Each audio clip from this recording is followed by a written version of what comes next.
여러분 안녕하십니까? 새들의 TV의 강요엘입니다.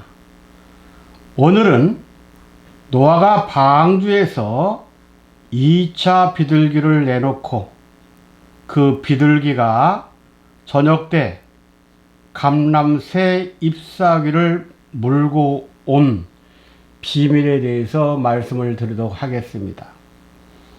하나님의 말씀은 창세기 8장 10절과 11절입니다. 또 7일을 기다려 다시 비둘기를 방주에서 내어놓음에 저녁 때에 비둘기가 그에게로 돌아왔는데 그 입에 감람새 잎사귀가 있는지라 이에 노아가 땅에 물이 감한 줄 알았으며. 아멘. 노아가 방주에서 밖에 물이 감한 여부를 알기 위하여 맨 먼저는 까마귀를 내어보냈죠. 다음 비둘기를 내어보내고 제2차에도 다시 7일 기다려 비둘기를 내보냈습니다.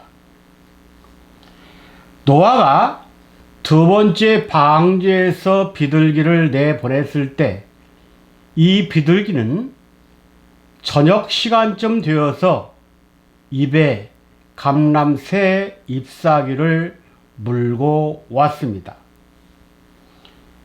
이 두 번째 비둘기는 우리들에게 상징하는 인물이 있는데 누굴 가리키냐? 이 땅에 두 번째 아담으로 오신 예수 그리스도를 상징합니다. 마태복음 3장 16절에 예수께서 요단강에서 세례를 받고 올라오실새 하늘에서 하나님의 음성이 들리고 비둘기가 성령의 역사를 통하여 예수에게 임하는 사건이 등장합니다. 여기서 비둘기는 성령을 상징하죠. 성령 잉태를 통해 이 세상 오신 예수 그리스도를 비둘기로 상징한 것입니다. 예수께서 신령한 비둘기가 되어서 이 땅에 오셨는데 예수님을 영접하고 믿어주지를 않았습니다. 그래서 예수께서 아버지 앞으로 가실 때 기도와 말씀으로 돌아가시게 돼 있는데 그때 감람새 잎사귀를 물고 갔습니다. 여기서 감람새 잎사귀는 무엇을 상징하는지 우리가 알아야 됩니다. 그래야 우리가 신령한 감람새 잎사귀가 되어서 주님께서 우리를 데리고 영원한 천국으로 입성한다는 것을 알 수 있기 때문입니다. 인자의 마음은 노아 때라고 했습니다. 그러므로 초림 때의 감람새 잎사귀는 무엇을 상징하며 재림 때에 있어서 감람새 잎사귀는 어떤 것을 상징하는지 우리는 알아야 하고 또 우리가 신령한 감람새 잎사귀가 되어야 하는 것입니다. 둘째 비둘기가 저녁 때 물고 온 감람새 잎사귀는 예수님 당시 십자가상에서 예수님을 향하여 하나님이라고 고백한 우평 강도를 의미합니다. 이에 대하여 구약 성경의 예언의 말씀은 이사야 53장 10절 여호와께서 그를 속건제물로 드리게 되면 그가 씨를 보게 된다고 했습니다. 여기에서 씨는 히브리어 제라로 전파되다, 파종하다에서 유래된 말로 종자 또는 자손을 의미합니다. 이 예언의 성취는 신약성경 누가복음 23장 43절입니다. 예수께서 이르시되 내가 진실로 내게 이르노니 오늘 네가 나와 함께 낙원에 있으리라 하시니라 그랬습니다. 바로 이 우평강도가 두 번째 비둘기가 하나님 앞에 물고 갔던 감람새 잎사귀가 되는 것입니다. 바로 오늘 네가 나와 함께 낙원에 있으리라 하신 이 말씀은 분명히 초림 때 우평강도를 통해서 성취되었습니다. 그러면 이제 우리가 살고 있는 이 마지막 때는 어떠한 역사인가를 알아야 우리가 마지막을 준비할 수 있는 것입니다. 감람새 잎사귀가 가지고 있는 종말적 의미는 무엇인지 생각해 보도록 하겠습니다. 첫째, 세상 끝까지 살아남은 자의 축복, 즉 죽지 않고 살아남을 자를 암시합니다. 인물로는 멜기세덱의 그림자가 되는 것입니다. 히브리 7장 1절부터 3절 말씀 보면 멜기세덱에 대해서 나오고 있습니다. 멜기세덱은 아브라함에게 11조를 받고 아브라함을 축복해 주면서 그에게 떡과 포도주를 주신 분입니다. 이분은 히브리 7장 3절에 아비도 없고 어미도 없고 족보도 없고 시작한 날도 없고 생명의 끝도 없어 하나님의 아들과 방불하다고 했습니다. 멜기세덱의 뜻은 의의 왕입니다. 평강의 왕이기도 합니다. 바로 이 멜기세덱은 한마디로 말하면 죽음이 없는 분을 우리에게 가르쳐주는 말이죠. 예수님께서 부활하신 후 하늘로 승천하시면서 하나님 앞으로 들어가실 때 멜기세덱 반차를 조차 들어갔다고 했습니다. 히브리 6장 20절 그리로 앞서가신 예수께서 멜기세덱 반차를 조차 들어가셨느니라 그랬습니다.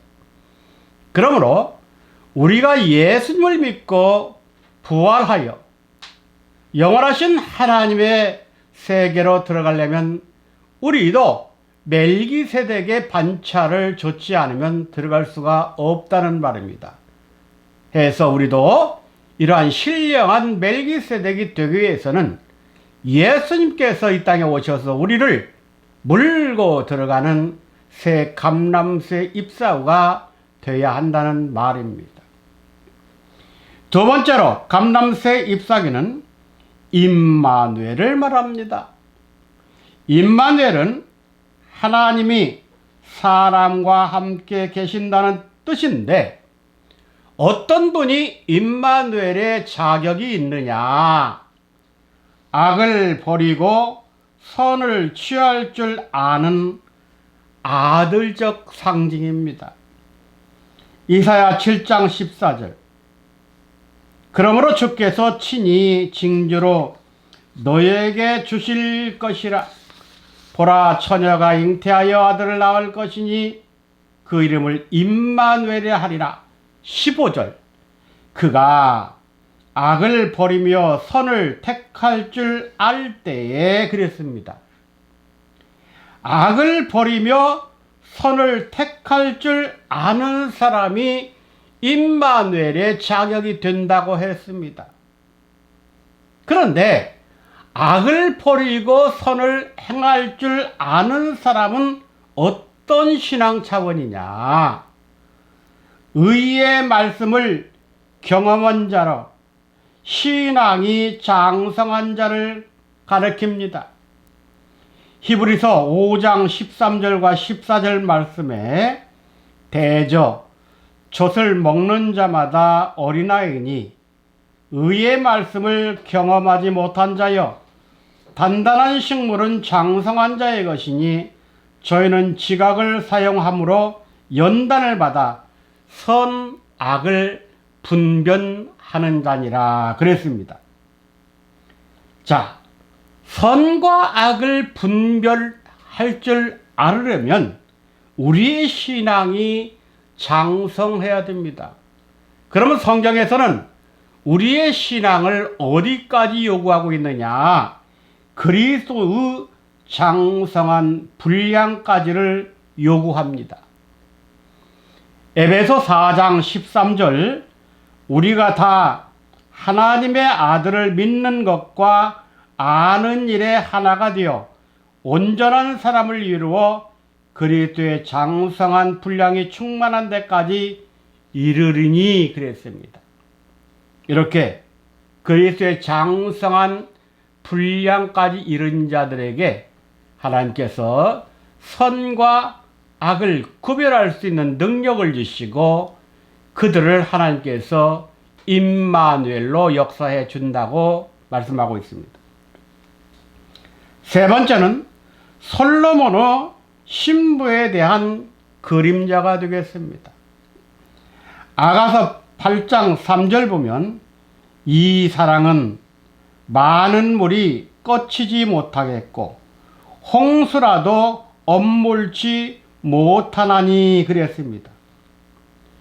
감람새 잎사귀는 홍수 심판에서도 죽지 않고 살아남은 그리스도의 신부를 상징합니다. 푸른 감람나무는 생명을 의미하며 새 잎사귀는 비둘기의 눈에 띄어진 신부교유의 그림자가 됩니다. 시편 52편 8절 오직 나는 하나님의 집에 있는 푸른 감람나무 같으며 그랬습니다. 마지막 때 재림 주님의 신부의 위치에 서려면은 우리가 이 세상에서 옛 것은 다 버려지고 새하늘과 새 땅이 임하게 될 때 하늘에서 내려오는 거룩한 성 새 예루살렘을 보고 하나님의 신부라고 말씀하고 있습니다. 요한계시록 21장 1절과 2절 내가 새하늘과 새 땅을 보니 처음 하늘과 처음 땅이 없어졌고 바다도 다시 있지 않더라. 이 옛것은 우리가 아담으로부터 물려받은 모든 속성을 말합니다.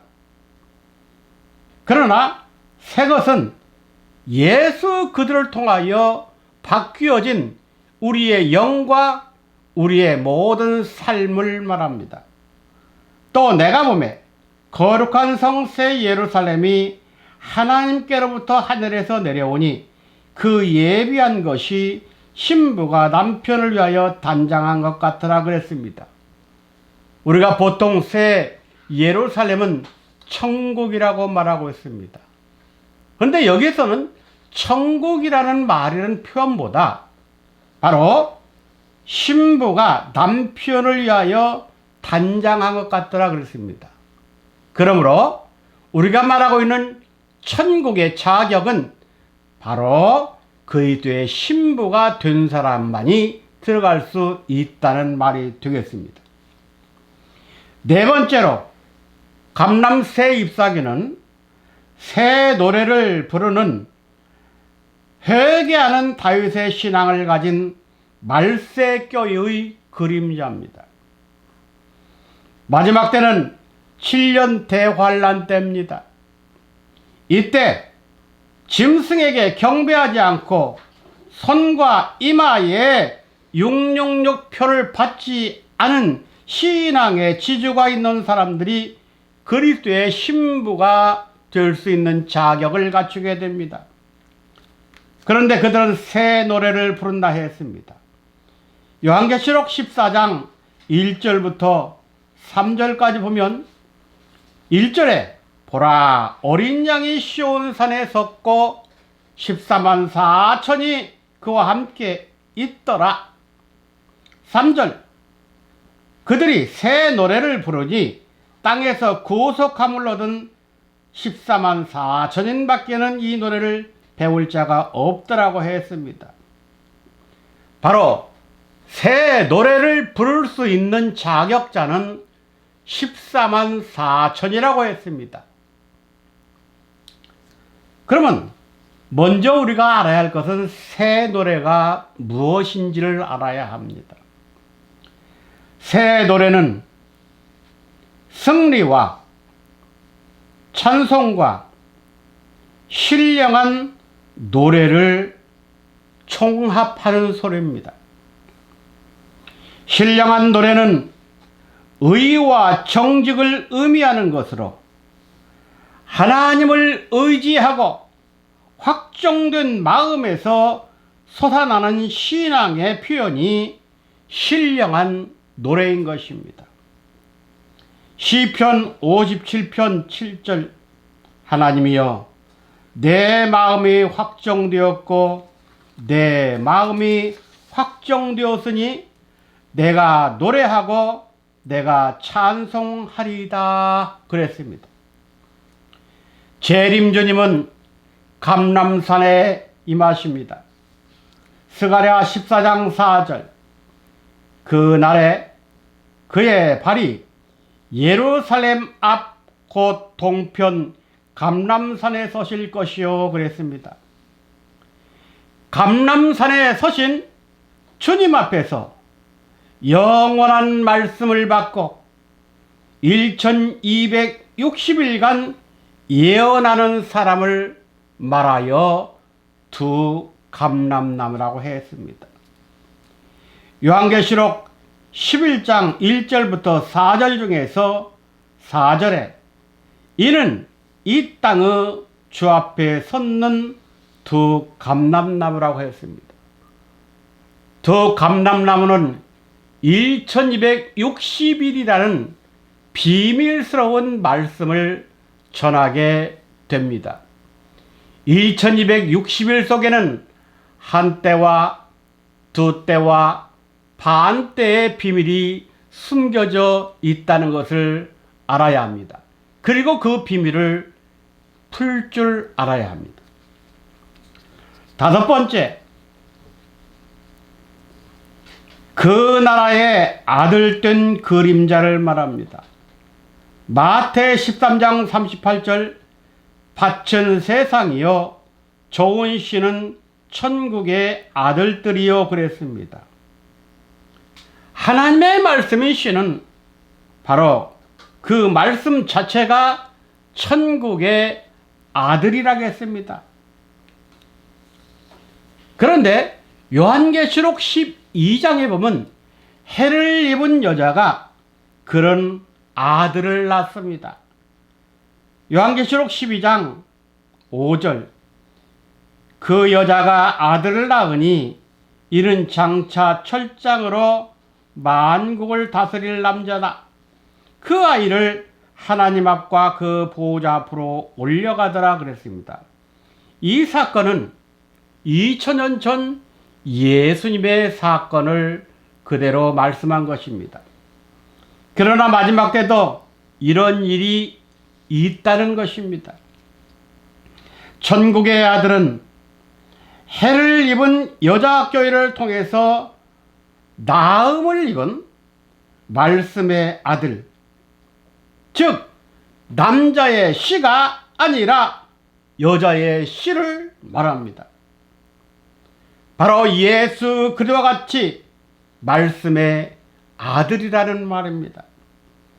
이런 아들이 우리 시대에 나올 때 만물이 탄식을 멈추게 되어 있습니다. 로마서 8장 21절 그 바라는 것은 피조물도 썩어짐의 종노릇한 데서 해방되어 하나님의 아들들의 영광의 자유에 이르는 것이니라 그랬습니다. 만물이 새롭게 될 때 비로소 하나님께서 온 우주의 구원 완성을 선포하시고 마치게 됩니다. 요한계시록 21장 5절과 6절 말씀 보면 보좌에 앉으신 이가 가라사대 보라 내가 만물을 새롭게 하노라 하시고 또 가라사대 이 말은 신실하고 참되니 기록하라 하시고 또 내게 말씀하시되 이루었도다 나는 알파와 오메가요 처음과 나중이라 이렇게 선포하고 계십니다. 결론적으로 말씀을 드리겠습니다. 마지막 대환란 때 사단과 싸울 수 있는 성도는 반드시 무기를 가져야 합니다. 사단과 싸울 수 있는 무기는 하나님의 계명과 예수의 증거가 있어야 승리한다고 우리에게 가르치고 있습니다.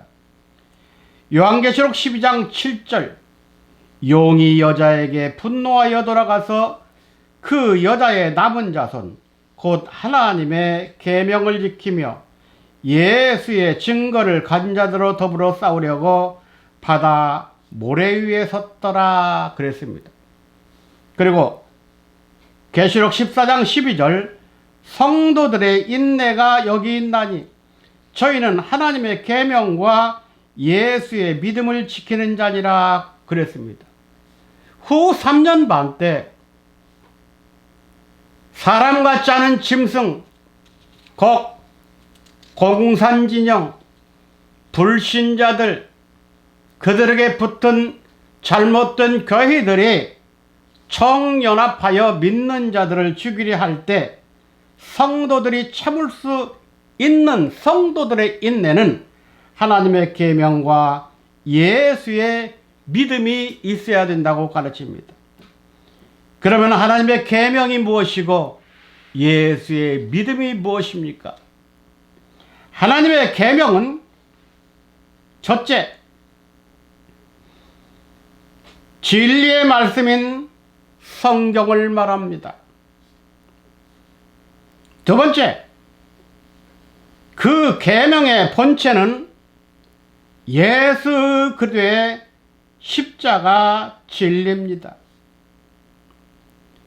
그것은 새 계명입니다. 예수님의 십자가는 새 계명이다 그 말이죠. 네 번째, 새 계명은 속죄 사랑을 말합니다. 이것이 하나님의 계명입니다. 다음, 예수의 믿음은 무엇입니까? 첫째, 예수 그리스도의 십자가 사건을 믿는 믿음을 말합니다.